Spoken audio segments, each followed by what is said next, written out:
नमस्कार साथियों, एक बार पुनः सभी विद्यार्थियों का उत्कर्ष परिवार में हार्दिक स्वागत, हार्दिक अभिनंदन। सभी मित्रों को राधे राधे, जय श्री कृष्णा। हाँ भाई, सभी विद्यार्थियों को वेरी वेरी गुड इवनिंग, सभी विद्यार्थियों को शुभ संध्या, सभी विद्यार्थियों को राधे राधे, जय श्री कृष्णा। साथियों, इस MCQ के बैच में सभी विद्यार्थियों का, सभी लाल लालियों का स्वागत है, अभिनंदन है। साथियों, मैंने आपको कल कहा भी था कि अब हम लोग जो है पढ़ने का थोड़ा तरीका चेंज करेंगे, मतलब एक ही विषय को लगातार कंटिन्यू नहीं चलाएंगे, ठीक है। तो कल हम लोगों ने पाचन वाले अध्याय को किया था, थोड़ा कल स्वास्थ्य भी गड़बड़ था, आज स्वास्थ्य अच्छा है। तो साथियों, आज एक बहुत ही अच्छा अध्याय लेकर आए हैं जिसका नाम है गति। 100% आपकी परीक्षा रेट साइंस सेकेंड लेवल के अंदर गति से 100% एक पर्सन आता है। मैं आपको इनके साथ ये भी बताऊंगा परीक्षा में कौन से सवाल जो है पिछली परीक्षाओं में कौन कौन सा सवाल आया हुआ है और किस प्रकार से सवाल आए हुए। साथियों, पहली बात तो ध्यान रखना, रीट के अंदर जो है ना गति वाले अध्याय से 90% ये संभावना रहती है कि जो है वो प्रश्न न्यूमेरिकल देने का प्रयास करेगा। कैसा प्रश्न देने का प्रयास करेगा? न्यूमेरिकल प्रश्न। 10% संभावना ऐसी है कि परीक्षा जो है इस गति वाले अध्याय से आपको थ्योरी का सवाल देगा, बहुत ही कम संभावना है। अधिकतम परीक्षा में जो है न्यूमेरिकल प्रश्न आते हैं। तो साथियों, मैं भी आज जो इस कड़ी के अंदर जो है 90% प्रश्न ऐसे लेके आया हूं जो न्यूमेरिकल है और 10% ऐसे प्रश्न है जो थ्योरेटिकल है। और साथियों, गति थोड़ा अध्याय बड़ा भी और न्यूमेरिकल करने को समय भी थोड़ा लगेगा, इसलिए मैंने ये डिसाइड किया कि इस अध्याय को हम 2 पार्ट में पढ़ेंगे, गति फर्स्ट और गति 2। तो साथियों, आज गति पहला है, ठीक है। चलो साथियों, सभी लोगों का अभिनंदन, सभी लोगों का स्वागत। आज की सभा का हमारा पहला प्रश्न ये रहा, घर्षण बल के लिए कौन सा सत्य कथन है? आप लोगों से पूछा गया कि फ्रिक्शन फोर्स सुना होगा, घर्षण बल सुना होगा, उसके लिए कौन सा कथन सत्य है? पहला प्रश्न है, पहला जो ऑप्शन है वो है घर्षण बल एक संरक्षी बल है, दूसरा है घर्षण एक स्पर्श रेखीय बल है, तीसरा घर्षण बल संपर्क सतह की प्रकृति पर निर्भर करता है और चौथा उपरोक्त सभी। आप लोगों ने कभी फ्रिक्शन फोर्स सुना होगा, घर्षण बल, उसके संदर्भ में कौन सा कथन सही है ये आपको बताना। बताओ भाई, सभी लोग बताओ।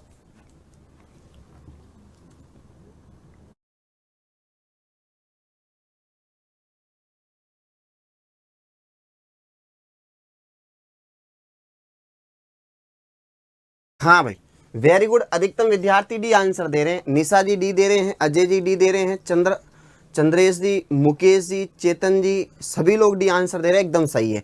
साथियों, ये चारों ही विशेषताएं घर्षण बल की है। आप लोगों ने साथियों सबसे पहले कभी कंजर्वेटिव और नॉन कंजर्वेटिव फोर्स के बारे में सुना? कभी एक होता है संरक्षी बल, सुना कभी? संरक्षी बल ऐसा बल जिसके द्वारा मान लो किसी वस्तु पर आप लोग बल लगा रहे हो, तो बल लगा रहे हो तो सीधी सी बात है वो क्या, उस वस्तु पर क्या होगा? विस्थापन उत्पन्न होगा, और जब विस्थापन होगा तो साथियों सीधी सी बात है कार्य होगा। तो ऐसा बल जिसको किसी वस्तु पर आरोपित करने पर उसका कार्य का मान जो है विस्थापन पर निर्भर नहीं करे। किस पर निर्भर नहीं करे साथियों? विस्थापन पर निर्भर नहीं करे, ऐसे बलों को हम बोलते हैं संरक्षी बल। साथियों, आप लोगों ने सुना होगा जैसे गुरुत्वाकर्षण बल, नाम सुना होगा गुरुत्वाकर्षण बल। साथियों, गुरुत्वाकर्षण बल जो है एक संरक्षी बल है। आप लोगों ने कभी प्रत्यानयन बल सुना होगा, आप लोगों ने चुंबकीय बल सुना होगा, आपने स्थिर विद्युत आकर्षण बल नाम सुना होगा, आपने घर्षण बल नाम सुना होगा। ये सारे कैसे बल है साथियों? कंजर्वेटिव फोर्स है जिसे आप बोलते हो संरक्षी बल। दूसरा घर्षण एक स्पर्श रेखीय, सीधी सी बात है साथियों, आप लोगों को मालूम होगा घर्षण एक स्पर्श रेखीय बल है। हनी जी आपके कमेंट्स हो रहे हैं, ठीक है। तीसरा घर्षण बल संपर्क सतह की प्रकृति पर निर्भर करता है भाई। आप लोग देखो खुरदरी वस्तुओं पर घर्षण बल ज्यादा होगा, चिकनी वस्तुओं पर घर्षण बल क्या होगा? कम होगा। और चौथा ऑप्शन है आपका उपरोक्त सभी, एकदम सही ऑप्शन है साथियों। उपरोक्त सभी जो है वो एकदम क्या है साथियों? करेक्ट आंसर है, ठीक है साथियों। चलो भाई, पहला प्रश्न तो सभी लोगों ने बहुत ही अच्छा उत्तर दिया है। चलो भाई, सरोज जी हमारी तबीयत सही है। सेकंड प्रश्न देखना भाई क्या है, घंटे की सुई का कोणीय वेग कितना होगा? आप लोगों से पूछा गया घंटे की सुई का कोणीय वेग कितना होगा, ठीक है। हाँ भाई, बता सकते हो घंटे की सुई का कोणीय वेग कितना होगा? बता दो जल्दी से, घंटे की सुई का कोणीय वेग कितना होगा? साथियों, आप लोगों ने कभी कोणीय वेग नाम सुना है क्या नहीं सुना? बताओ। पहला ऑप्शन है π/13, दूसरा ऑप्शन है π/16, तीसरा π/80 रेडियन प्रति सेकंड, चौथा π/120 रेडियन प्रति सेकंड। बता दो। अरे बता दो भाई, क्या आंसर होगा? बी आंसर दे रहे प्रीति जी हैं, और ईसा जी ए आंसर दे रहे हैं, सीरत जी बी दे रहे हैं, सुलेमान जी सी दे रहे हैं, अनीता जी बी दे रहे हैं, बलवंत जी ए दे रहे हैं, निकिता जी बी दे रहे हैं, योगिता जी बी दे रहे हैं, सचिन जी बी दे रहे हैं, संगीता जी ए दे रहे हैं, और सुमन जी बी दे रहे हैं, राखी जी बी दे रहे हैं। चलो देखते हैं क्या होता है। साथियों आप लोगों ने कभी रेडियन और आप लोगों ने डिग्री नाम सुना होगा। साथियों आपको पता हो तो 360 जो है डिग्री बराबर होता है 2 पाई रेडियन। पता है 2 पाई रेडियन होता है। आपको पता हो तो 180 डिग्री बराबर कितना होता है, पाई रेडियन होता है। तो साथियों हाँ, तो 1 डिग्री में कितने रेडियन होंगे बताओ, पाई बटा 180 रेडियन। पता है आप लोगों को, ये थोड़ा ध्यान रखना भाई, आप लोग गणित में भी पढ़ते हो 360 डिग्री बराबर 2 पाई रेडियन, 180 बराबर पाई रेडियन, तो 1 डिग्री बराबर पाई बटा जो है 180 रेडियन। ठीक है भाई। अब सुनो साथियों, कभी आप लोगों ने कोणीय वेग सुना है? वेग का मतलब क्या, विस्थापन बटा समय। तो कोणीय वेग बराबर क्या होगा, कोणीय विस्थापन बटा समय। भाई ये वर्ताकार पथ की बात कर रहा है, किसकी बात कर रहा है, वर्ताकार पथ की। तो साथियों कोणीय वेग जो होता ना, कोणीय वेग बराबर कोणीय विस्थापन, कोणीय, थोड़ा स्लाइड को थोड़ा चेंज करना पड़ेगा। हाँ तो इधर लिख रहा हूं। हाँ, कोणीय वेग बराबर होता साथियों कोणीय विस्थापन, कोणीय विस्थापन बटा समय, कोणीय विस्थापन बटा समय। साथियों कोणीय वेग को हम ओमेगा से लिखते हैं, कोणीय विस्थापन को हम थीटा से लिखते हैं, समय को हम लिखते हैं टी से। और साथियों आप लोगों को मालूम होगा 360 डिग्री बराबर क्या होता है, 2 पाई रेडियन। तो साथियों ओमेगा बराबर क्या हो जाएगा, 2 पाई अपॉन टी। टी को आप कैपिटल टी लिख दो, तो आपका कोणीय वेग का सूत्र आता 2 पाई अपॉन टी। साथियों घंटे की सुई बोल रहा है, तो घंटे की सुई 1 घंटे में कितने मिनट, 60। तो ओमेगा बराबर 2 पाई बट्टे 100, हाँ कितना हो गया साथियों, 60। भाई टी बराबर आवर्तकाल कितना है, 60 है कि नहीं है भाई, 60 है कि नहीं है। तो 2 पाई बट्टा कितना हो गया, 60, 2 से कट गया कितनी बार, पाई बट्टा 30, पाई बट्टा 30 रेडियन प्रति सेकंड। तो साथियों उत्तर क्या होगा, पाई बट्टा 30 रेडियन प्रति सेकंड होगा। वेरी गुड भाई, जिन लोगों ने जो है पहला ए आंसर दिया उनका सभी का आंसर सही है भाई। देख लो साथियों, कोणीय वेग का सूत्र होता है ओमेगा बराबर 2 पाई अपॉन टी होता है। तो टी क्या है साथियों, आवर्तकाल। घंटे की सुई पूरा एक चक्कर लगाने में कितना, पूरा चक्कर लगाने में कितना बोलो, 60 मिनट। 60 मिनट होगा कि नहीं होगा भाई। तो 2 पाई अपॉन कितना हो गया, 60। तो 2 से 60 कट गया 30 बार, तो 2 पाई अपॉन कितना हो गया, सॉरी पाई बटा कितना हो गया, 30 रेडियन प्रति सेकेंड हो गया। तो साथियों आंसर क्या रहेगा, ए रहेगा। क्या रहेगा, ए रहेगा। चलो भाई अगला प्रश्न देखो, अगला प्रश्न देखो, बहुत अच्छा प्रश्न है साथियों। एक मोटरसाइकिल 1200 चक्कर प्रति मिनट घूर्णन करती है, तो इसकी आवर्ती एवं आवर्तकाल क्या होगा, बता दो। अरे बता दो भाई, बहुत सिंपल सा प्रश्न है भाई। हाँ भाई बोलो भाई। एक मोटर जो है 1200 चक्कर प्रति मिनट पूर्ण करती है। एक चक्कर कितना साथियों, 1200 प्रति मिनट पूर्ण करती है, तो इसकी आवर्ती एवं आवर्तकाल क्या होगा।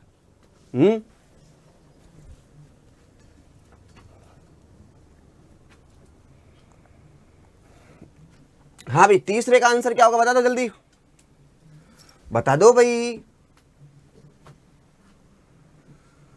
हाँ भाई बता दो भाई, रेडियन प्रति सेकंड होगा। हाँ रेडियन प्रति मिनट कर दो, हाँ सही है सही है मनीषा जी, ऑप्शन में रेडियन प्रति मिनट कर देना, ठीक है। हाँ सही है सही है, रेडियन प्रति मिनट हो जाएगा, सही है सही है। साथियों एक मोटर 1200 चक्कर प्रति मिनट पूर्ण करती है, 1200 चक्कर प्रति मिनट पूर्ण करती है, तो इसकी आवर्ती एवं आवर्तकाल क्या होगा। बहुत सिंपल है, इधर देखो साथियों, आपको क्या बोल रहा है कि प्रति मिनट मतलब 1 मिनट में वो कितना चक्कर लगाती, बताओ। 1 मिनट में लगाती है 1200 चक्कर। अरे साथियों 1 मिनट में कितने चक्कर लगा रही है, 1200 चक्कर। साथियों 1 मिनट का मतलब क्या है, 60 सेकेंड। तो साथियों 60 सेकेंड में कितने चक्कर लगा रही है, 1200 चक्कर। 60 सेकेंड में कितने चक्कर लगा रही है, 1200 चक्कर। अब सुनो साथियों, आवर्ती का मतलब क्या, प्रति सेकंड चक्रों की संख्या। अरे अरे अरे अरे अरे इधर देखो, आवर्ती की परिभाषा क्या है, प्रति सेकंड चक्रों की संख्या, प्रति सेकंड चक्रों की संख्या, प्रति सेकंड चक्रों की संख्या आवर्ती कहलाती है। क्या कहलाती साथियों, आवर्ती कहलाती है। क्या कहलाती है, प्रति सेकंड चक्रों की संख्या क्या कहलाती है साथियों, आवर्ती कहलाती है। तो देखो 1 मिनट में कितने, 1200 चक्कर। 1 मिनट मतलब 60 सेकंड, तो 60 सेकंड में कितने, 1200 चक्कर। तो साथियों 60 सेकंड में 1200 चक्कर लगा रहा है, तो आपको निकालना 1 सेकंड में, 1 सेकंड में। तो देखो 1 सेकेंड में चक्रों की संख्या कितनी हो जाएगी 1200 बट्टे 60, 0 से 0 कट गया, 6 दूनी 12 और 20 हर्ट्ज। तो साथियों आवृत्ति कितनी आई है 20 हर्ट्ज। अब देखो ऑप्शन में ढूंढो 20 हर्ट्ज कौन सा, ये कट गया, ये कट गया, 2 ऑप्शन बच गए भाई, बी और सी। अब मतलब आवर्तकाल, हाँ आवृत्ति आपने निकाल ली तो आवर्तकाल निकालना पड़ेगा। तो साथियों आवर्ती और आवर्तकाल एक दूसरे के व्युत्क्रमानुपाती। अरे भाई आप लोगों को मालूम होगा F बराबर होता है 1/T। F बराबर क्या होता है 1/T। तो साथियों F बराबर 1/T। T कितना आया बताओ, अरे आवर्तकाल कितना है 20 हर्ट्ज नहीं आया तो 20। तो साथियों 1 में आप 20 का भाग दोगे तो कितना आएगा 0.005 सेकेंड। निकाल लेना भाई, भाग देना है, 20 में दिया आप 1 का भाग दोगे तो कितना आएगा 0.005 सेकेंड आएगा। कितना आएगा 0.005 सेकेंड आएगा। तो साथियों आंसर क्या रहेगा, बी आंसर रहेगा। बहुत सिंपल सा प्रश्न था भाई, बहुत सिंपल सा था। ठीक है चले आगे, अरे आगे बढ़े भाई। अगला प्रश्न देखना तीसरा, किस प्रकार की गति में कणों का औसत वेग शून्य होता। पहला ऑप्शन है सरल आवर्त गति, दूसरा है वृत्ताकार गति, तीसरा है कंपन गति और चौथा है सरल रेखीय गति।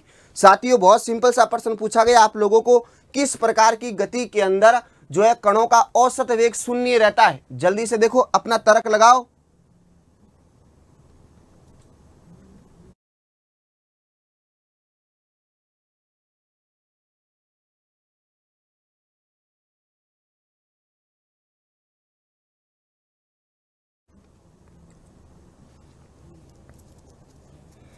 बहुत सिंपल सा है भाई।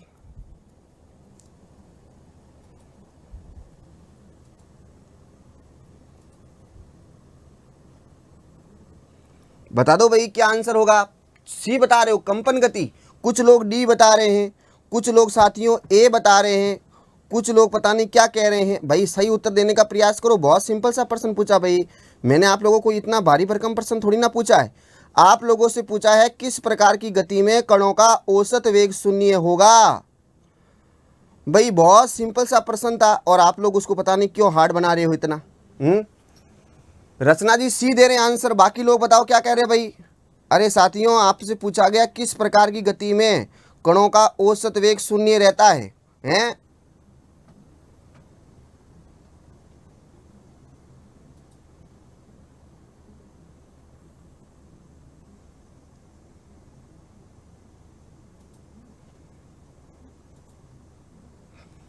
हाँ भाई साथियों कभी आप लोगों ने कंपन गति सुनी है। साथियों एक ऐसी गति जिसमें कण अपनी मूल स्थिति के इर्द गिर्द घूमता है, जिसमें कणों का औसत विस्थापन क्या होता है शून्य होता है। अब सुनना साथियों, वाइब्रेशन देखा कभी आपने कंपन। अब देखो इधर देखो, जैसे मान लो ये कण है, इस कण में यदि मान लो कंपन गति हो रहा है, वाइब्रेशन हो रहा है, तो ये ऊपर नीचे ऊपर नीचे ऊपर नीचे ऊपर नीचे या दाएं बाएं दाएं बाएं दाएं दाएं बाएं, तो जो अपनी मूल स्थिति के इर्द गिर्द गति करता है, ऐसी गति को हम बोलते हैं कंपन गति। क्या बोलते हैं साथियों, कंपन गति। अब देखो साथियों कंपन गति में देखो आप लोगों को मालूम होगा, जब गति के प्रारंभिक बिंदु और अंतिम बिंदु समान हो जाए तो विस्थापन कितना होता है, कितना होता है बताओ। अरे विस्थापन कितना होता है भाई, अरे कितना होता है, शून्य नहीं होता है। अब देखो मेरी बात सुनो, मान लो ये वस्तु यहां से आई यहां और वापस यहां आ गई, फिर वापस यहां आई, फिर वापस आ गई, तो जब गति के प्रारंभिक बिंदु और अंतिम बिंदु दोनों ही समान हो जाए तो साथियों विस्थापन कितना होता है, शून्य। तो ध्यान रखना जो कंपन गति है ना, यहां पर औसत विस्थापन क्या होगा, औसत विस्थापन शून्य होगा भाई। अब औसत विस्थापन शून्य है तो सीधी सी बात है औसत वेग भी कितना होगा रे, औसत वेग भी क्या होगा, शून्य नहीं होगा क्या। ऐसी गति जिसमें कण अपनी मूल अवस्था के इर्द गिर्द गति करता है, जिसमें कणों का औसत विस्थापन शून्य व औसत वेग शून्य हो, उसे हम बोलते हैं कंपन गति। साथियों आप लोगों को मालूम होगा कंपन गति के द्वारा जो है उष्मा का क्या होता है, संचरण होता है। क्या होता है साथियों, उष्मा का संचरण। सुना है कभी उष्मा का संचरण। और साथियों आप लोगों को मालूम होगा धातुओं के अंदर जो उष्मा का संचरण होता है वो किस गति के द्वारा होता है, कंपन गति के द्वारा होता है। तो साथियों उष्मा का संचरण कंपन गति के द्वारा होता है। जैसे धातुओं में उष्मा का संचरण, धातुओं में उष्मा का संचरण, उष्मा का संचरण जो है साथियों किस गति के द्वारा होगा, कंपन गति के द्वारा होगा। तो साथियों ध्यान रखना इसका आंसर जो होगा वो कंपन गति होगा। भाई कुछ विद्यार्थी सी, हाँ कुछ विद्यार्थी डी आंसर दे रहे, क्यों भाई, भाई सरल रेखीय गति में विस्थापन कैसे शून्य हो सकता है? विस्थापन शून्य नहीं होगा तो वेग भी कैसे शून्य हो जाएगा? कैसी गलती गंदी बात कर रहे हो हैं? बहुत अच्छी बात है। हाँ, कौशल्या जी बोला है कि हमने सही बताया, बहुत सही बात है। ठीक है भाई, तो सी जिन्होंने आंसर दिया उनका आंसर एकदम क्या है भाई बंधुओं? करेक्ट है। अगला प्रश्न देखना भाई, दीवारों में कील को ठोकने पर आसानी से अंदर धंस जाती है, क्यों? बताओ भाई। जब किसी दीवार के अंदर जब कील को ठोकते हो तो वो आसानी से अंदर धंस जाती है, क्यों? सतही क्षेत्रफल कम, दाब अधिक। दूसरा ऑप्शन दोनों कम, तीसरा दोनों अधिक, और चौथा सतही क्षेत्रफल अधिक और दाब कम। बहुत सिंपल सा प्रश्न है, बताओ।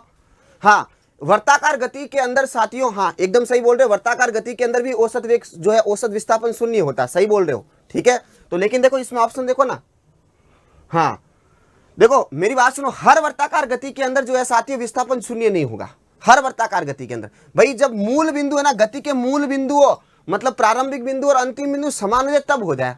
ठीक है, अब मान लो वर्ती गति कर कहीं दूसरी जगह जा रहा है तो वहां पर औसत वेग जो है शून्य नहीं होगा। ठीक है भाई, इसका आंसर दो जल्दी से, आप बताओ। वेरी गुड, ए आंसर दे रहे हैं कृति जी, अनीता जी, अजय जी, मनीषा जी, वेरी गुड, एकदम सही बोल रहे हो, एकदम सही बोल रहे हो। साथियों आप लोगों को मालूम कील होती कि नहीं होती? आप लोगों ने कभी प्रेशर पढ़ा होगा, दाब क्या होता? एकांक क्षेत्रफल पर लगने वाला बल क्या कहलाता? दाब। P बराबर होता है F/A। तो साथियों मुझे बताओ, किसी कील को ठोकना है तो अंदर धंसने के लिए दाब क्या होना चाहिए? ज्यादा। भाई दाब ज्यादा लगेगा तभी तो कील क्या होगा? अरे कील क्या होगी? अंदर धंस जाएगी। तो दाब अधिक पैदा करने के लिए हमें बल क्या लगाना पड़ेगा? अरे बल क्या लगाना पड़ेगा? ज्यादा। और साथियों एरिया को हम क्या करना पड़ेगा? कम। तो अब सीधी सी बात है भाई, कील है ना, कील दीवार के संपर्क में आती तो ज्यादा एरिया नहीं घेरती, एरिया कम घेरती है। भाई एरिया क्या घेरती है? कम। आप बोले इसको इससे रिप्रेजेंट भी कर सकते हो, F बराबर बोलो यहां से क्या हो जाएगा बताओ? अरे P इंटू ए हो जाएगा ना। तो साथियों आप लोगों को मालूम है फोर्स अधिक रखने के लिए प्रेशर को ज्यादा रखना पड़ेगा, और प्रेशर को ज्यादा रखने के लिए एरिया को क्या करना पड़ेगा? कम करना पड़ेगा। तो सतही क्षेत्रफल क्या होना चाहिए? कम। और दाब क्या होना चाहिए साथियों? अधिक होना चाहिए। तो आंसर क्या रहेगा? ए रहेगा। ठीक है भाई, अगला प्रश्न देखो, एक टंकी में 10 मीटर ऊंचाई तक पानी भरा जाता है तो इसके द्वारा आरोपित दाब कितना होगा? बहुत अच्छा प्रश्न, बहुत अच्छा प्रश्न है भाई, बहुत महत्वपूर्ण प्रश्न है, कई बार परीक्षा में पूछा हुआ सवाल है। ठीक है, अच्छी कंपटीशन की परीक्षा में पूछा हुआ सवाल है, ध्यान रखना। जल्दी से बता दो भाई, एक टंकी में 10 मीटर ऊंचाई तक पानी भरा जाए तो इसमें इसके द्वारा आरोपित दाब कितना होगा? दाब पूछा है आप लोगों को। हाँ सोनू जी, हम सभी के कमेंट देख रहे हैं लेकिन सॉल्यूशन करने पड़ रहे हैं, इसलिए सारे कमेंट में नहीं देख पा रहा हूं, और कमेंट टीवी बॉक्स के अंदर कमेंट बहुत तेजी गति से ऊपर भी गति कर रहे हैं।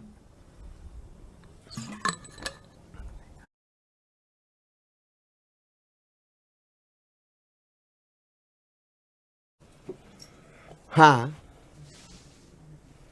बी आंसर दे रहे हो, बलवंत बोरा जी बी दे रहे हैं, 10⁻⁻5 पास्कल है। छठे का ए दे रहे हो 10⁻5 पास्कल।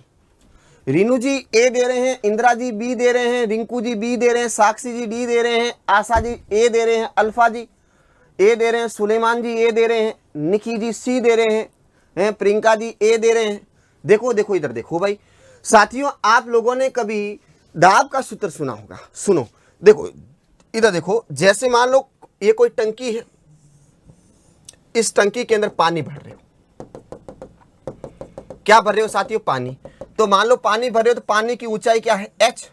भाई पानी जरूरी नहीं, कोई भी लिक्विड भरोगे ना, कोई भी द्रव की बात करोगे तो साथियों कोई भी द्रव का घनत्व क्या होगा? रो। अरे रो होगा कि नहीं होगा? तो उस समय साथियों प्रेशर का फॉर्मूला होता है HdG।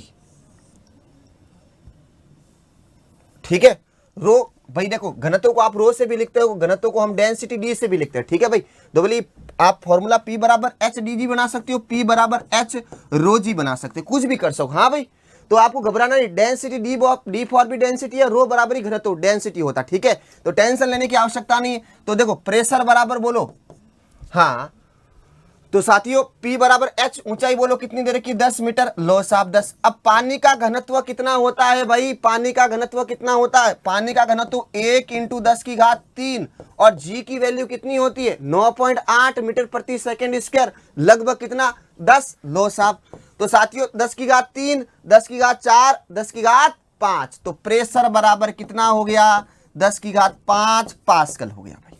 बहुत सिंपल सा प्रश्न देखो,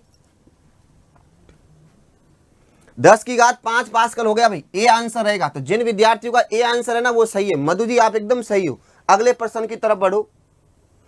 निम्न में से कौन सी संवेग की विमा है भाई? संवेग की विमा पूछी आप लोगों से, बता दो भाई। संवेग, हाँ सोनू जी हम सभी का नाम ले रहे हैं, क्यों घबरा रहे हो भाई इतना? साथियों आप लोगों को संवेग की विमा पूछी, संवेग बता दो जल्दी। अरे सुमन चौधरी जी आपके कमेंट शो हो रहे हैं, सबके हो रहे। परिमला जी आपके भी हो रहे। डी कह रहे हैं कुछ विद्यार्थी, सर क्वेश्चन की पीडीएफ नहीं मिल रही, मिल जाएगी भाई। मेरा सही है कांता जी, बहुत अच्छी बात है। हाँ रवीना जी ये बता रहे हैं, हाँ विशंबर नाथ जी ये बता रहे हैं, हाँ बहुत अच्छी बात है। जल्दी से आप आंसर निकालो, जब तो मास्टर थोड़ा पानी पी रहे हैं।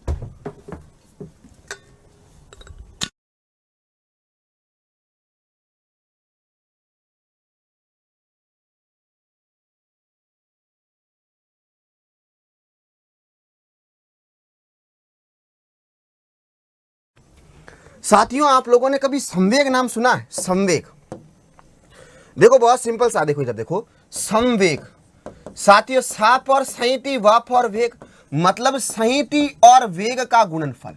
संहिति व वेग का गुणनफल क्या कहलाता है? संवेग कहलाता है। संहिति मतलब साथियों द्रव्यमान, संहिति मतलब क्या है? द्रव्यमान इंटू वेग, मतलब P बराबर फॉर्मूला बन गया संवेग का आपके सामने, P बराबर बन गया M इंटू वी।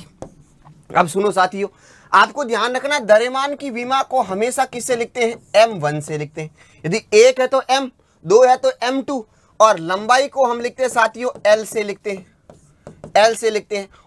और साथियों समय को हम लोग किससे लिखते हैं? T से लिखते हैं। बहुत सही बात है। MLT के अंदर निकालना पड़ेगा, तो द्रव्यमान M मतलब क्या हो गया? M1। वेग, वेग बराबर क्या होता? विस्थापन बट्टा समय। इधर देखो मैं निकाल, देखो द्रव्यमान तो द्रव्यमान हो गया, द्रव्यमान को द्रव्यमान। वेग बराबर बोलो क्या? विस्थापन बट्टा समय। वेग बराबर क्या होता है? विस्थापन बट्टा समय। तो साथियों इधर देखो, विमा निकालो, द्रव्यमान की M1, विस्थापन की L1 बट्टा समय की विमा T1। अब ये ऊपर जाएगी कि नहीं जाएगी? ऊपर जाएगी तो क्या हो जाएगा? M1 L1 T-1 क्या हो जाएगा? M1 L1 T-1। और साथियों इसका मात्रक हो जाएगा किलोग्राम इंटू मीटर प्रति सेकेंड। क्या हो जाएगा? किलोग्राम इंटू मीटर प्रति सेकेंड स्क्वायर। तो विमा है M1 L1 T-1। पहला ही ऑप्शन देख लो, M1 L1 T-1। Very good Manju ji, Indira ji, Falguni ji, Sangeeta ji, Rakhi ji, Indira ji, सभी लोगों का आंसर सही है।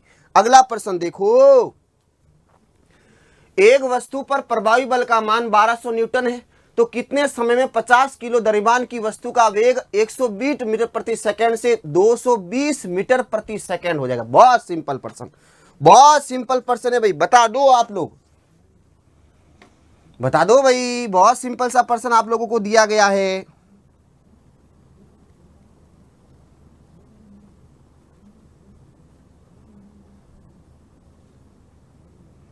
बताओ भाई।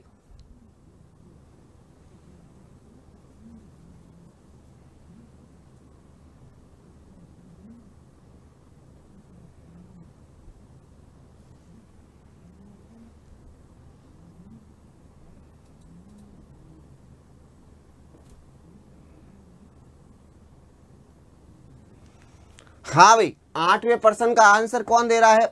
हाँ ए कौन दे रहा है? सोनू जी बोल रहे 4.1 सेकेंड, बलवंत जी ये बता रहे हैं, रिंकल जी ये बता रहे हैं, रिंकू जी बी बता रहे हैं, अल्पना जी सी बता रहे हैं, टीना जी बी बता रहे हैं। निकालूं मैं? साथियों आप लोगों से पूछा एक वस्तु पर प्रभावी बल का मान, मतलब F बराबर आप लोगों को दे रखा है 1200 न्यूटन। बल की वैल्यू कितनी दे रखी साथियों? 1200 न्यूटन दे रखी है।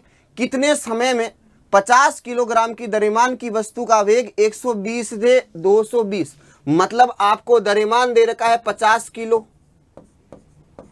और साथियों आपको दो, एक तो प्रारंभिक वेग दे रखा है, एक अंतिम वेग दे रखा है। वी फाइनल आपको दे रखा है 220 मीटर प्रति सेकेंड, और साथियों वी इनिशियल मतलब प्रारंभिक वेग दे रखा है आपको 120 मीटर प्रति सेकेंड, और आप लोगों से पूछा है समय टी पूछा आप लोगों से।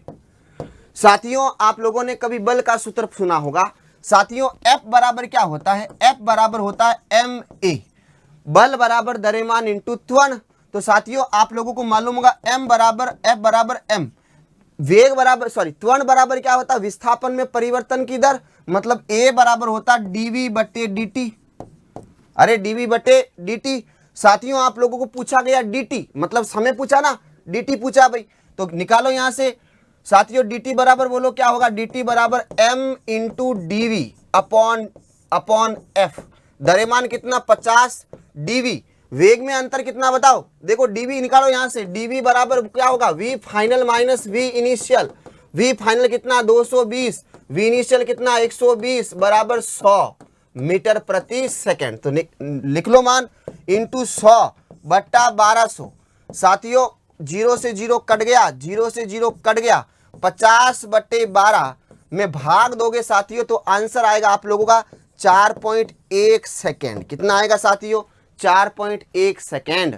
तो साथियों जिन्होंने ए आंसर दिया वो एकदम करेक्ट आंसर है। साथियों अगले प्रश्न की तरफ मास्टर जी बढ़ रहे हैं। लो भाई,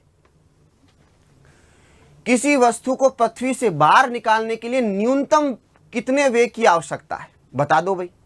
11.2 किलोमीटर प्रति सेकंड। ये चार ऑप्शन आपके सामने रखे गए, जल्दी से बता दो भाई, चारों में से कौन सा ऑप्शन सही है।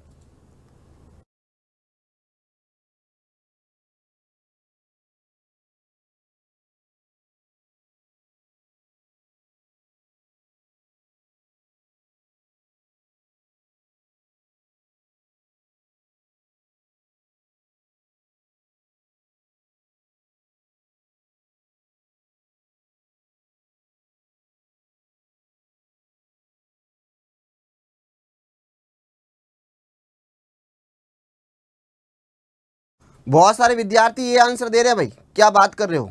बाकी लोग क्या कर रहे हैं भाई, बी आंसर दे रहे हैं कुछ लोग ये आंसर दे रहे हैं। बहुत सिंपल सा पर्सन जो साथियों पता नहीं क्या बना रहे हो आप लोग, इसको इतना भारी आप लोगों ने क्यों बना रहे हो इस पर्सन को भाई।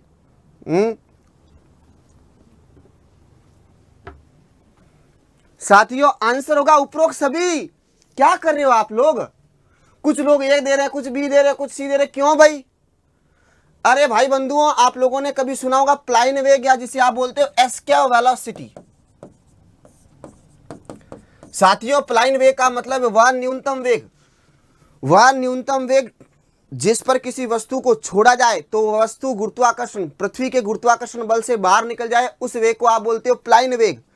साथियों वह न्यूनतम वेग जिसकी सहायता से किसी वस्तु को छोड़ा जाए तो वह वस्तु इस पृथ्वी के गुरुत्वाकर्षण बल से बाहर निकल जाए, उस वेग को आप बोलते हो प्लाइन वेग। साथियों वी एसकेव का जो मान आता है वो आता है 11.2 किलोमीटर प्रति सेकेंड। साथियों पहला ऑप्शन सही है। दूसरा देखो 10 की घात 3, भाई 1 किलोमीटर में कितने मीटर, 1000, तो सही है ना दूसरा ऑप्शन। 11.2 इंटू 10 की घात 3 मीटर पर सेकंड, सही है ना, किलोमीटर को मीटर पर सेकंड में। अब इसको देखो ये भी सही ऑप्शन है भाई, आप इसको 3 करो ना, 11.2 इंटू कितना करो, 1000 करोगे ना, तो साथियों ये नहीं आएगा क्या, अरे ये नहीं आएगा क्या, 11200 मीटर पर सेकंड। यार थोड़ी सी देखो, ये देखो ये प्रश्न है ना सही। देखो क्या होता है, ये परीक्षा कंफ्यूज करने वाली पैदा करती है। तो देखो मैंने खाली ये लिखकर ये 3 ऑप्शन में अलग भी बना सकता था, लेकिन आप लोगों को सभी मात्रकों में पता होना चाहिए प्लाइन वेग का मान, इसलिए मैंने ऑप्शन ऐसे रखे आपके सामने। बाकी मैं 11.2 रख देता, दूसरा 20 रख देता, दूसरा 40 रख देता, चौथा 50 रख देता, कुछ भी रख देता। लेकिन आप लोगों को ध्यान रखना है कि सभी मात्रकों के अंदर आप लोगों को वेग का मान या प्लाइन वेग का मान पता होना चाहिए। वेरी गुड संगीता जी, आपका आंसर सही है। अगला प्रश्न देखो, पृथ्वी के चुंबकीय क्षेत्र का मान कितना होता है। 10 की घात -5 टेस्ला, 10 की घात 5 टेस्ला, 10 की घात 10 टेस्ला, 10 की घात 8 टेस्ला। ये सीधा प्रश्न परीक्षा में पूछता है, सीधा। हाँ अर्चना जी आपका भी सही था, बहुत अच्छी बात है।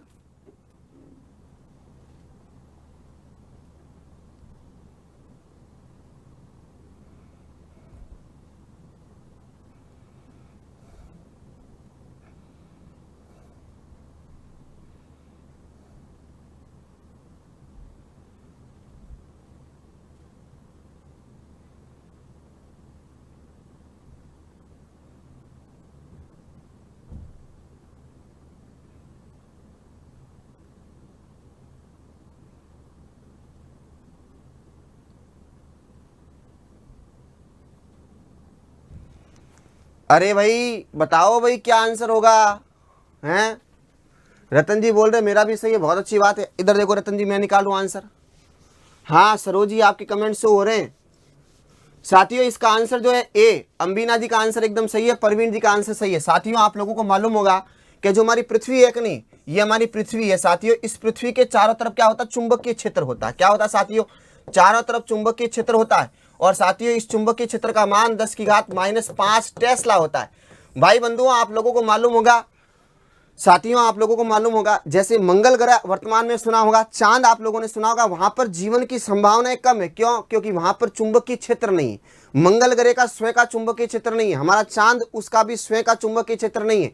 आप लोगों को मालूम होगा किसी ग्रह पर, किसी खगोलीय पिंड पर जीवन के लिए वहां उस खगोलीय पिंड का चुंबकीय क्षेत्र होना जरूरी है।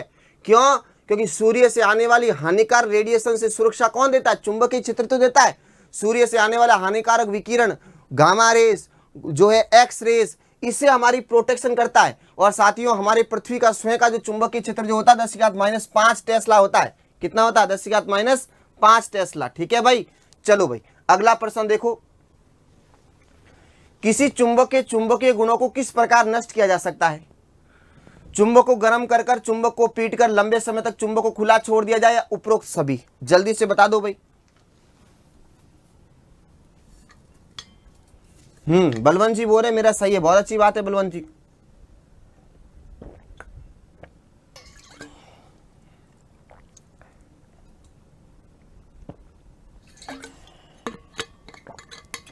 हाँ भाई ए बोल रहे हो, चुंबक को गर्म करके।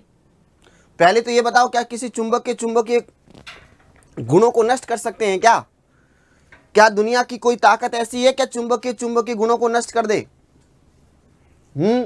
बोलो भाई। साथियों आप लोगों को मालूम होगा, जिस प्रकार से किसी अच्छे व्यक्ति के किस प्रकार से गुणों को नष्ट कर सकते हैं, उसी प्रकार किसी चुंबक के चुंबकीय गुणों को नष्ट किया जा सकता है। पहला ऑप्शन क्या? चुंबक को गर्म कर। आप किसी अच्छे व्यक्ति को यदि बार बार उसको परेशान करोगे, परेशान कर रहे हो मतलब उसको गर्म कर रहे हो, तो वह अच्छा व्यक्ति अपने अच्छे गुणों को खोएगा कि नहीं खोएगा? खोएगा। इसी प्रकार चुंबक भी अपना अच्छा गुण खो देगी। फिर दूसरा, चुंबक को पीट कर यदि समाज में उस अच्छे व्यक्ति को फिर बाद में आप पीटोगे, तो वो कहेगा यार ये समाज वाले लोग हमें पीट रहे हैं, तो वो धीरे धीरे और अपने अच्छे गुणों को क्या कर देगा? खो देगा। और तीसरा, लंबे समय तक चुंबक को खुला छोड़ दो। इसी प्रकार किसी व्यक्ति जो पहले आपने उसको गर्म किया, मतलब उस व्यक्ति को परेशान किया, फिर उस व्यक्ति को आपने पीटा है, फिर यदि उस व्यक्ति को आप खुला छोड़ दो, तो व्यक्ति कहेगा आज से ना तो मैं समाज का, ना ही समाज मेरा, हमेशा वो समाज के विनाश की तरफ बढ़ेगा कि नहीं बढ़ेगा? इसी प्रकार चुंबक के चुंबकीय गुणों को 3 प्रकार से नष्ट कर सकते हैं। चुंबक को गर्म कर, चुंबक को पीटकर, और लंबे समय तक चुंबक को खुला छोड़ दिया जाए तो चुंबक अपने चुंबकीय गुणों को खो देगा। लेकिन आप लोगों को मालूम होगा साथियों, चुंबक के 2 ध्रुव होते हैं। एक आप लोगों को मालूम होगा साउथ पोल होता है, और एक चुंबक का ध्रुव होता है नॉर्थ पोल। क्या दुनिया की कोई भी ताकत चुंबक के ध्रुवों को अलग कर सकती है क्या? दुनिया की कोई भी ताकत चुंबक के ध्रुवों को अलग नहीं कर सकती है। आप सोचोगे मास्टर जी बीच में से काट दूं, बीच में से काट दूं तो एस साउथ पोल अलग हो जाएगा, नॉर्थ पोल अलग कभी नहीं होगा। जब बीच में से काटोगे साथियों, साउथ पोल थोड़ा इधर खिसक जाएगा और नॉर्थ पोल थोड़ा इधर खिसक जाएगा, और वापस उन दोनों चुंबक में 2 अलग ध्रुव उत्पन्न हो जाएंगे। तो ध्यान रखना, चुंबक के चुंबकीय ध्रुवों को कभी नष्ट नहीं किया जा सकता है, लेकिन चुंबक के चुंबकीय गुणों को 3 तरीकों से हम क्या कर सकते हैं साथियों? नष्ट कर दे सकते हैं। ठीक है साथियों, आप लोगों ने एक ताप सुना होगा साथियों, क्यूरी ताप सुना कभी? आप लोगों ने क्यूरी ताप नाम सुना होगा। वह ताप जिस पर कोई चुंबक अपने चुंबकीय गुणों को नष्ट कर दे, उस ताप को हम क्या बोलते हैं साथियों? क्यूरी ताप बोलते हैं। ये भी परीक्षा में पूछा हुआ सवाल है। वह ताप जिस पर कोई चुंबक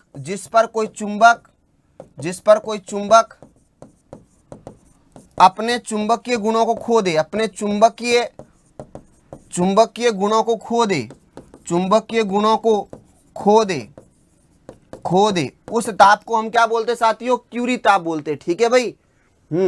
हाँ भाई राजकुमार जी आपका भी आंसर सही है, टेंशन मत लो, आंसर रहेगा उपरोक्त सभी रहेगा भाई। अगला प्रश्न देख लो। कार पहले 2 घंटे में 50 किलोमीटर एवं अगले 2 घंटों में 100 किलोमीटर दूरी तय करता है, तो औसत चाल क्या होगी? बता दो भाई। आप लोगों से औसत चाल के बारे में पूछा गया है, बता दो भाई।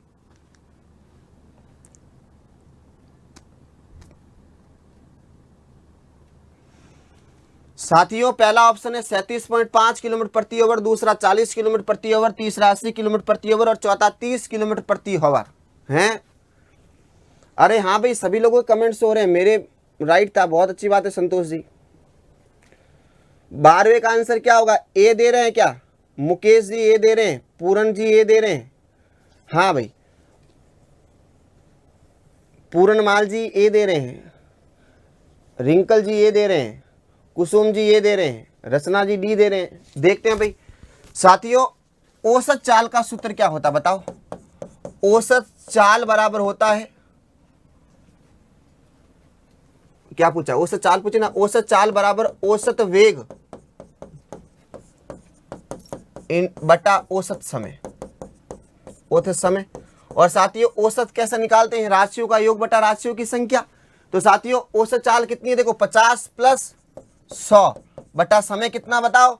2 + 2 मतलब 150 बटे 4 भाग 2 साथियों, ये कटेगा 7 बार, 7 दूनी 14 और 75, 75 बटा 2 करो कितना होगा? 75 बटा 2 करोगे 37.5 किलोमीटर प्रति आवर होगा।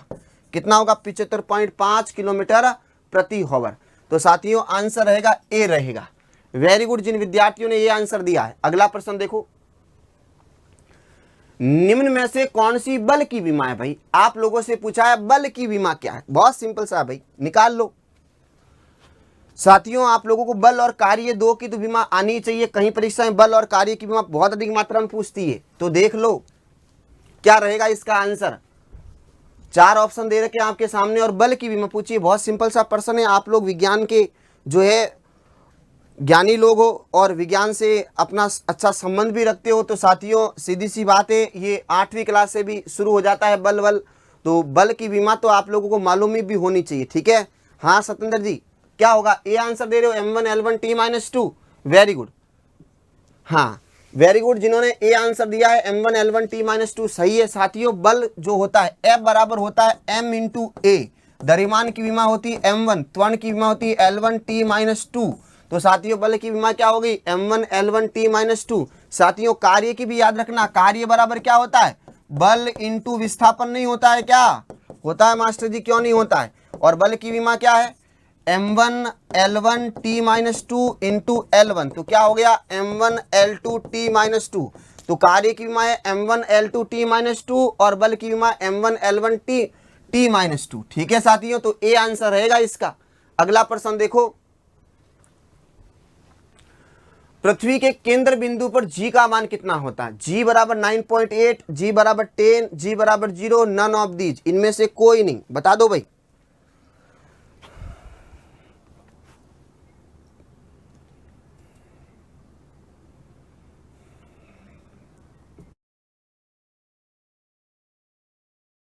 आप लोगों से पूछा गया पृथ्वी के केंद्र बिंदु पर G का मान कितना होगा? ए दे रहे हो 9.8 हैं, दीपिका जी ए दे रहे हैं, मनोज जी सी दे रहे हैं, भारत जी ए दे रहे हैं, ममता जी ए दे रहे हैं, शमशेद जी सी दे रहे हैं,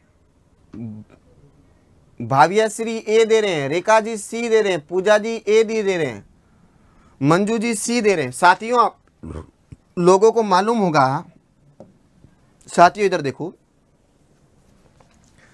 साथियों ये हमारी पृथ्वी है, आप लोगों को मालूम होगा पृथ्वी जो है साथियों ध्रुवों, जो पृथ्वी है ना, पृथ्वी के जो ध्रुव होते हैं वो चपटे होते हैं, अंदर दबे हुए होते हैं। साथियों पृथ्वी के बीचों बीच रेखा गुजरने वाली काल्पनिक रेखा को हम भूमध्य रेखा या विषुवत रेखा या 0 डिग्री अक्षांश कहते हैं। और साथियों आप लोगों को मालूम होगा पृथ्वी का केंद्र बिंदु होता है G, ये केंद्र बिंदु है साथियों, ये कौन है? पृथ्वी का केंद्र बिंदु। और साथियों ये पृथ्वी की सतह है, और साथियों ये सतह पे कौन है साथियों? भूमध्य रेखा। कौन सी रेखा है? भूमध्य रेखा, या हम लोग बोलते हैं साथियों 0 डिग्री अक्षांश, या हम लोग इसे बोलते हैं साथियों विषुवत रेखा। क्या बोलते हैं? विषुवत रेखा। क्या बोलते हैं? विषुवत रेखा। तो साथियों भूमध्य रेखा, 0 डिग्री अक्षांश या विषुवत रेखा, और साथियों इन्हें हम बोलते हैं ध्रुव या पोल। साथियों आप लोगों को मालूम होगा पृथ्वी के केंद्र बिंदु पर G का मान 0 होता है। आप लोगों को मालूम होगा केंद्र बिंदु पर G का मान कितना होता है? 0। ध्यान रखना साथियों, केंद्र से पृथ्वी की सतह पर आने पर G का मान जो है साथियों बढ़ता है। क्या होता है? बढ़ता है। वो कितना होता है? 9.8 मीटर प्रति सेकंड स्क्वायर। और साथियों आप लोगों को मालूम होगा पृथ्वी के सतह से ऊपर जाने पर, ऊपर मतलब ध्रुवों की तरफ जाने पर, यहाँ मतलब साथियों इधर या फिर इधर जाओगे तो साथियों जी का मान बढ़ता है। जी का मान क्या होता है साथियों? बढ़ता है। इसलिए आप लोगों को मालूम होगा साथियों ध्रुवों पर रहने वाले भालू जो है अधिक भार महसूस करते हैं। क्यों? क्योंकि वहां जी की वैल्यू क्या होती है? ज्यादा होती है। साथियों जी की वैल्यू ज्यादा होगी तो सीधी सी बात है किसी वस्तु को उस स्थान से गुरुत्वाकर्षण बल से बाहर निकालने के लिए ऊर्जा भी क्या देनी पड़ेगी? ज्यादा देनी पड़ेगी।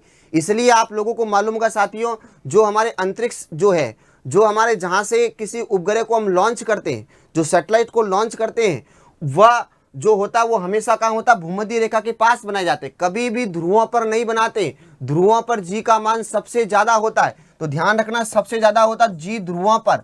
ध्रुवों के बाद साथियों जी जो होता है वो कहां पर होता है? भूमध्य रेखा पर।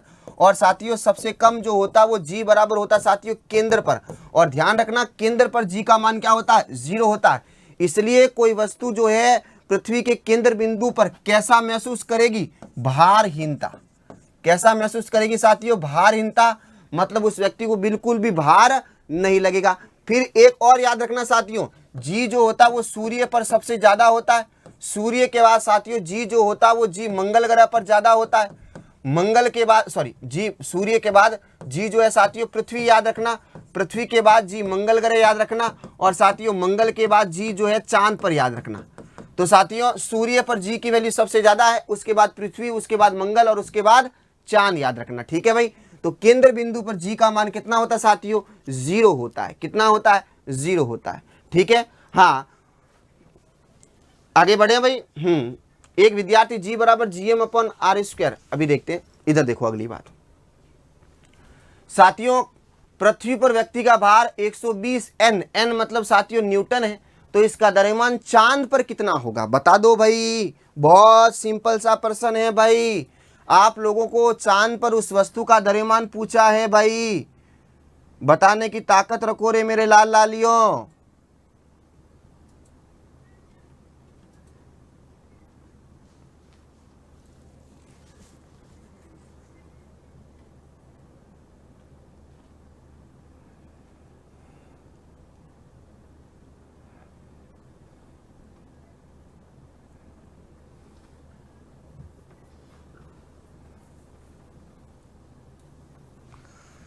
चलो भाई साथियों मैं बताता हूं आप लोगों को इस प्रश्न का आंसर निकालने के लिए। साथियों आप लोगों को भार और द्रव्यमान में अंतर आप लोगों को मालूम होना चाहिए। इधर देखो साथियों, इधर देखना साथियों, एक तो होता साथियों द्रव्यमान और साथियों एक होता भार। क्या होता साथियों? भार। दोनों में अंतर देखना साथियों। द्रव्यमान क्या होता है? ये द्रव्य की मात्रा होती है। द्रव्यमान क्या होता है साथियों? द्रव्यमान जो होता है ये द्रव्य की मात्रा है। ये क्या साथियों? द्रव्य की मात्रा। तो द्रव्य की मात्रा को हम द्रव्यमान कहते हैं साथियों। और भार क्या साथियों? भार जो है गुरुत्वीय बल है। क्या साथियों? भार क्या होता है? गुरुत्वीय बल है। साथियों जो द्रव्यमान है कि नहीं, द्रव्यमान एक सदिश राशि है साथियों। कैसी राशि है? सदिश राशि है। और भार जो है साथियों वो कैसी राशि है? अदिश राशि है। कैसी राशि है साथियों? अदिश राशि है। दूसरा साथियों द्रव्यमान जो है साथियों वो जी पर निर्भर नहीं करता। जी पर निर्भर नहीं साथियों, द्रव्यमान जी पर निर्भर नहीं करता है। लेकिन ध्यान रखना भार जो है साथियों जी पर निर्भर करता है। भार जो है साथियों जी पर निर्भर करता है। और दूसरी बात साथियों द्रव्यमान जो है ना ये सभी जगह समान होता है। सभी जगह समान। सभी जगह क्या होता साथियों? समान। मतलब संपूर्ण ब्रह्मांड में व्यक्ति का द्रव्यमान तो क्या रहेगा साथियों? समान रहेगा। लेकिन साथियों आपको ध्यान रखना भार जो होता है वो स्थान विशेष पर अलग अलग, स्थान विशेष पर अलग अलग, विशेष पर अलग अलग। मंगल ग्रह पर अलग होगा, चांद पर अलग होगा, पृथ्वी पर व्यक्ति का द्रव्यमान अलग होगा, जो है साथियों सूर्य पर व्यक्ति का भार अलग होगा। तो ध्यान रखना द्रव्यमान द्रव्य की मात्रा है, भार गुरुत्वीय बल है, द्रव्यमान एक सदिश राशि है, भार एक अदिश राशि है। ये जी पर निर्भर नहीं करता, ये जी पर निर्भर करता है। और साथियों आपको ध्यान रखना सभी जगह समान है और ये स्थान विशेष पर क्या होता है साथियों? अलग अलग। ठीक है। हाँ द्रव्यमान सदिश राशि है भारती जी, ध्यान रखना। हाँ सॉरी उल्टा लिख दिया, सॉरी द्रव्यमान एक अदिश राशि, सॉरी भाई, हाँ सॉरी उल्टा लिख दिया। द्रव्यमान एक अदिश राशि और भार एक सदिश राशि, सॉरी। हाँ भार ये क्या है, सदिश राशि। ठीक है, चलो उल्टा लिख दिया। ठीक है, अब सुनो इधर देखो। अब देखो साथियों, आप लोगों को मालूम होगा भार का सूत्र W बराबर होता है M इंटू जी। अब सुनो साथियों, पृथ्वी पर व्यक्ति का भार कितना दे रखा है, 120 न्यूटन। सही बात है कि नहीं? पृथ्वी पर भार दे रखा आपको 120 न्यूटन। और साथियों तो इसका द्रव्यमान चांद पर कितना होगा?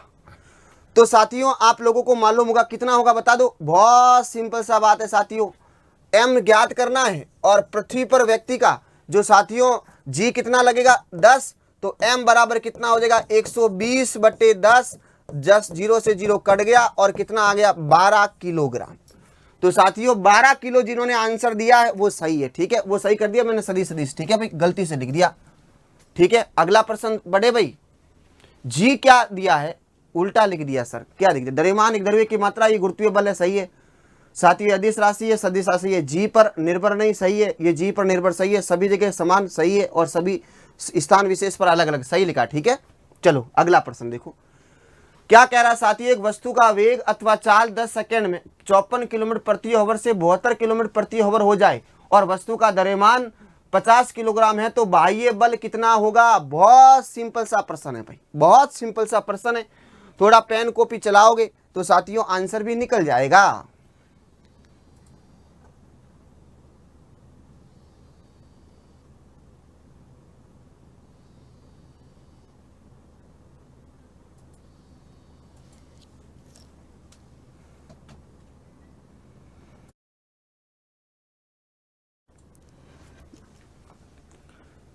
सोलवे का आंसर क्या होगा? बी दे रहे हैं 25 न्यूटन। देख लो एक बार, बाकी लोग भी करो भाई, बाकी लोग पता नहीं क्या कर रहे हैं।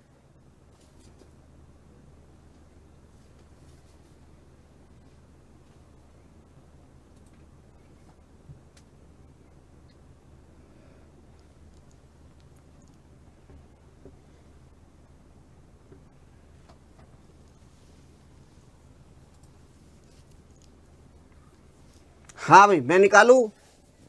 साथियों आप लोगों से पूछा है एक वस्तु का वेग, आप लोगों को कहा गया एक वस्तु का वेग अथवा चाल 10 सेकंड में 54 किलोमीटर प्रति हॉवर से 72 किलोमीटर प्रति हॉवर हो जाए तो वस्तु का द्रव्यमान 50 किलोग्राम है, तो बाह्य बल क्या? अब सुनो इधर देखो साथियों, F बराबर होता है M इंटू ए।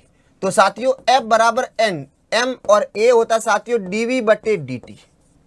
समय आपको दे रखा है और dV आपको दे रखा है। अब सुनो साथियों, आपको वेग जो है साथियों किलोमीटर प्रति हॉवर में दे रखा है, आपको निकालना पड़ेगा मीटर प्रति सेकंड में। सुनो भाई, सबसे पहले 54 किलोमीटर प्रति हॉवर जो आपके सामने रखा गया है साथियों, 54 किलोमीटर प्रति हॉवर, इसको आप मीटर प्रति सेकंड बदलोगे 54 इंटू 5/18, 18×3 = 54, 5×3 = 15, कितना हो गया साथियों? 15 मीटर प्रति सेकंड।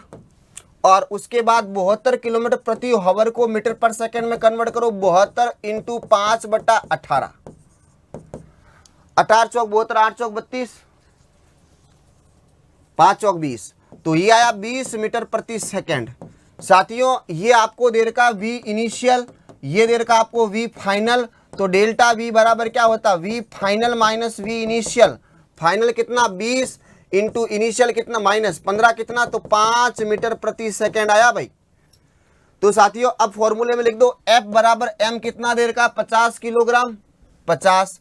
वेग कितना आया साथियों? वेग आप लोगों का आया है कितना? 5। और समय आप लोगों को कितना दे रखा साथियों? समय आपको दे रखा 10 सेकेंड। साथियों 0 से 0 कट गया, 5 × 25, 25 न्यूटन आंसर रहेगा। Very good. कमलेश जी, अनीता जी, हिमा जी, रतन जी, मीना जी, रीमा जी, रेनू जी, सविता जी, सभी लोगों का आंसर सही है, 25 न्यूटन। वेरी गुड, बहुत अच्छी बात है भाई। अगला प्रश्न देखो, प्रत्येक क्रिया के सदैव विपरीत एक समान प्रतिक्रिया होती, इस कथन को न्यूटन का प्रथम नियम, न्यूटन का द्वितीय नियम, न्यूटन का तृतीय नियम, इनमें से कोई नहीं। बता दो भाई, ये तो बहुत सिंपल सी बात है, न्यूटन बाबा की बात कर रहा है ये तो।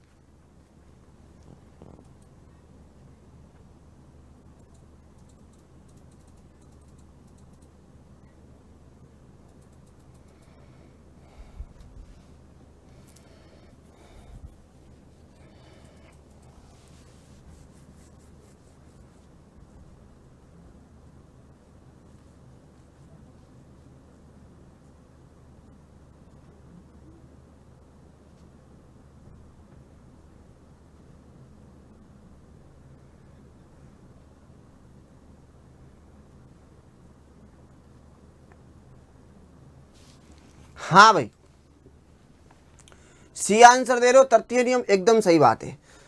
साथियों आप लोगों को मालूम होगा, गति को समझाने के लिए न्यूटन साहब ने 3 नियम दिए। प्रथम नियम जिसे आप बोलते हो जड़त्व का नियम, यह नियम कहता है साथियों, यदि कोई वस्तु विराम अवस्था में तो वो सदैव विराम अवस्था में रहना चाहती है, यदि कोई वस्तु गतिशील है तो सदैव वो गतिशील अवस्था में रहना चाहती है।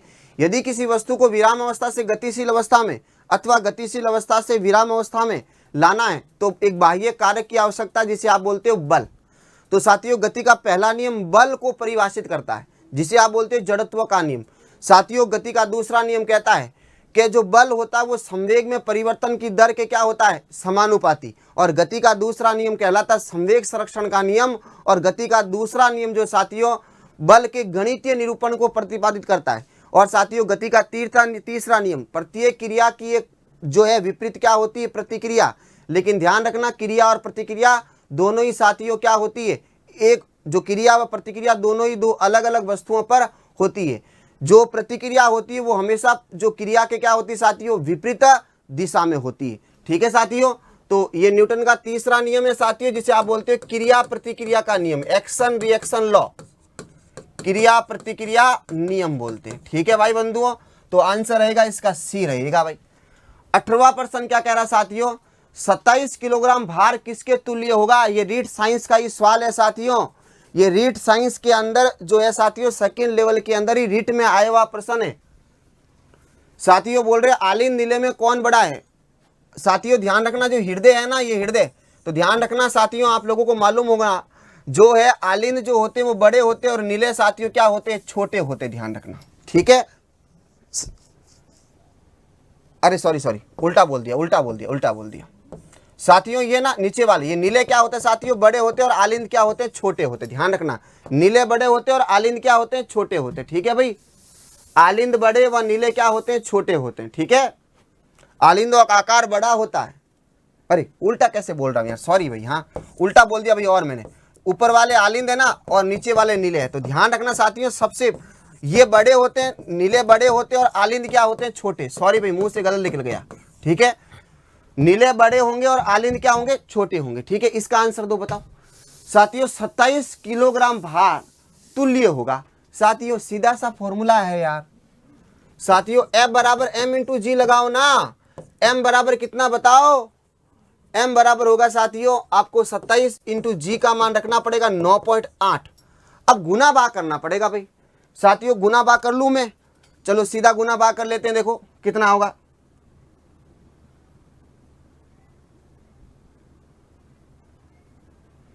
सत्ताईस को गुना करना है साथियों 9.8 से, 264.6 न्यूटन आएगा भाई।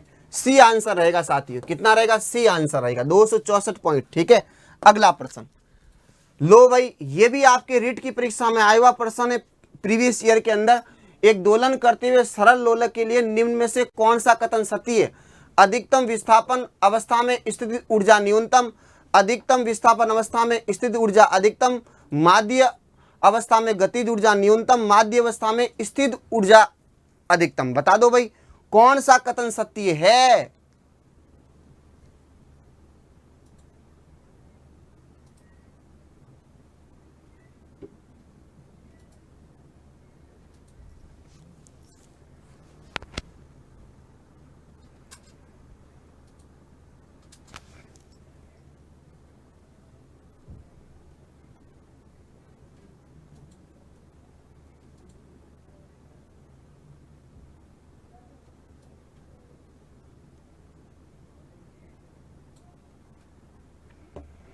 हाँ भाई बता दो भाई क्या होगा, 19वें का आंसर क्या होगा साथियों। बहुत सिंपल सा प्रश्न है भाई। इधर देखो बहुत सिंपल सा है, इधर देखो साथियों, आप लोगों ने कभी सरल लोलक या पेंडुलम की गति सुनी होगी। ये इसकी अवस्था साथियों माध्य अवस्था होती है और ये राइट एंड लेफ्ट क्या करता है साथियों, दोलन गति करता है, सरल आवर्त गति करता है, एसएचएम करता है, सिंपल हार्मोनिक मोशन। अब सुनना साथियों, देखो साथियों आप लोगों को मालूम होगा, एक तो आपको स्थितिज ऊर्जा का फॉर्मूला पोटेंशियल एनर्जी बराबर होता है mgh और काइनेटिक एनर्जी का फॉर्मूला होता है साथियों 12 mv²। ठीक है भाई, चलो भाई अब देखो साथियों आप लोगों को मालूम होगा ये माध्य अवस्था, ये वाली ये माध्य अवस्था है। अब साथियों माध्य अवस्था है कि नहीं, इस मादीय अवस्था के अंदर वस्तु अभी तक गति तो कर ही नहीं रही है, तो मतलब वेग तो शून्य है, मतलब इसकी काइनेटिक एनर्जी क्या होगी साथियों, जीरो होगी। लेकिन ध्यान रखना यहां से यहां की ऊंचाई क्या है साथियों, इतनी है, मान लो h ऊंचाई है, h क्या है, ऊंचाई, तो इसकी अवस्था के अंदर पोटेंशियल एनर्जी क्या रहेगी साथियों, मैक्सिमम रहेगी। सही बात है कि नहीं, अरे सही है कि नहीं। जब ये यहां से यहां गति करेगा तो इसको v क्या मिलेगी, वेलोसिटी मिलेगी, और जब v वेलोसिटी मिलेगी तो साथियों काइनेटिक एनर्जी क्या हो जाएगी, मैक्सिमम। लेकिन यहां आ जाएगा, देखो साथियों मादीय स्थिति से ऊंचाई थी, अब यहां से यहां गए तो ऊंचाई क्या होगी, जीरो होगी, तो पोटेंशियल एनर्जी क्या होगी साथियों, जीरो होगी। तो ध्यान रखना साथियों, मादीय अवस्था में काइनेटिक एनर्जी जीरो और पोटेंशियल एनर्जी क्या होती है, मैक्सिमम। और जो जब कोई एसएचएम कर जो किसी स्थिति को प्राप्त करता है उस समय काइनेटिक एनर्जी मैक्सिमम और पोटेंशियल एनर्जी क्या होगी, जीरो। अब ऑप्शन को देखते रहो, मादीय अवस्था में स्थिति ऊर्जा अधिकतम, अरे मादीय अवस्था में स्थिति ऊर्जा मैक्सिमम होती है, ये ऑप्शन कट गया।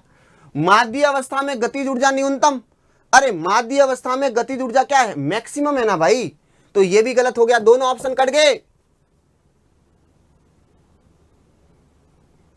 ठीक है, अब देखो अधिकतम विस्थापन अवस्था में स्थिति ऊर्जा अधिकतम,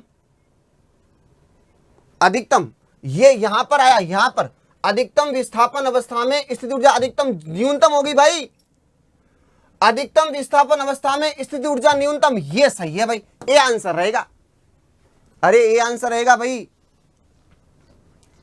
क्या हो गया भाई, यू आर रॉन्ग, क्या हो गड़बड़ी क्या होगी, चलो एक बार हाँ एक बार वापस कर देते हैं इसको, सॉरी, हाँ एक बार देखते हैं कुछ गड़बड़ी क्या होगी, गड़बड़ी क्या होगी, देखते देखते, सॉरी हाँ एक बार देखते हैं वापस इसको, देखो इधर देखो ये पेंडुलम है, एक बार वापस देखते हैं, एक बार देखते हैं वापस देखते हैं, हाँ कोई गड़बड़ी नहीं होगा। इधर देखो ये यहां पर है साथियों, ये माध्य अवस्था, ये क्या है साथियों, माध्य अवस्था।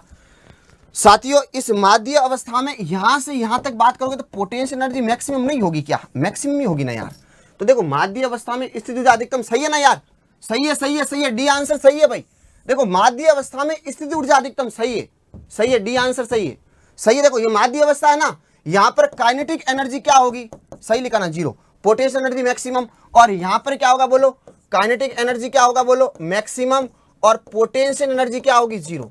ये देख लो ये देख लो, ये दो अवस्थाएं, तो पोटेंशियल एनर्जी मैक्सिमम होगी भाई, तो माध्य अवस्था में स्थिति ऊर्जा अधिकतम, सही है, डी आंसर होगा, एकदम सही है, डी आंसर सही है। डी को फिर से बताओ, डी सही है, डी सही है, डी सही है, डी सही है भाई, डी आंसर एकदम करेक्ट है, डी करेक्ट एकदम, ठीक है, डी होगा, हाँ डी है। अरे भाई सॉरी राजकुमार जी, थोड़ी मस्ती से गलती होगी, कोई बात नहीं, ठीक है, हाँ ठीक है, मानवीय मस्तिष्क से गलती हो जाती, ठीक है, ऐसी कोई बात नहीं, आपसे भी हो गई होगी, मेरे से भी हो गई, बस उस गलती को स्वीकार करके सही कर लेना चाहिए, ठीक है। अगला लास्ट पर्सन देख लेते, देखो इधर देखो, चलो कोई बात नहीं, यदि आप लोगों को ये थोड़ा कम समझ में आया ना, कोई टेंशन लेने की आवश्यकता नहीं, कल आते ही मैं ना पेंडुलम की आप लोगों को पूरा पेंडुलम ही समझा दूंगा, ठीक है, पूरा पेंडुलम ही, मतलब देखो इधर देखो, देखो साथियों क्या होता है, इस पूरे पेंडुलम को समझने के लिए सबसे पहले हम लोगों को पोटेंशियल एनर्जी पूरा समझना पड़ेगा और काइनेटिक एनर्जी को पूरा समझना पड़ेगा। देखो साथियों आप लोगों को मालूम होगा, इन दोनों को अच्छी तरीके से समझना पड़ेगा, ठीक है।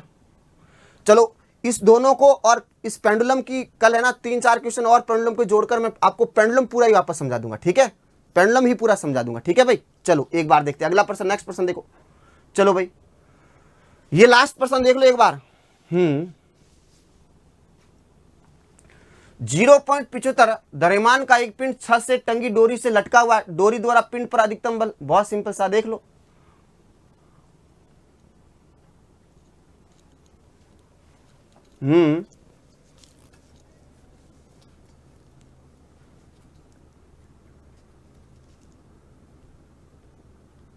अरे इसका आंसर क्या होगा साथियों, 0.75 द्रव्यमान की एक पिंड छत से टंगी डोरी से लटका हुआ है, तो डोरी द्वारा पिंड पर कितना अधिकतम बल होगा, सीधी सी बात है, F बराबर क्या कर लो, M इंटू जी कर लो, द्रव्यमान है 0.75 और जी कितना लिखोगे 9.8 रख लेना आप लोग, और इसको गुना भाग कर लेना, आपका आंसर आ जाएगा, ठीक है, ठीक है भाई। चलो कोई बात नहीं, देखो साथियों ये 20% थे, पूरे न्यूमेरिकल पर्सन थे, ठीक है, तो कुछ विद्यार्थी को लास्ट वाला पर्सन है उसमें हल्का सा कंफ्यूजन है, कोई टेंशन लेने की आवश्यकता नहीं है। जो 19वां पर्सन है ये पेंडुलम वाला पूरा हम कल जो है ना पेंडुलम का पूरा कोर्स लेके आएंगे, ठीक है, ठीक है भाई। तो पेंडुलम वाला पूरा कल एकदम वापस पूरा रिपीट कर देख लेंगे, ठीक है साथियों। तो वैसे भी जाने का समय हो गया, कल मुलाकात करेंगे, तब तक सभी भाई बंधुओं को bye, take care, have a nice day, जय हिंद, जय भारत, राधे राधे, जय Shri Krishna, bye bye, have a nice day.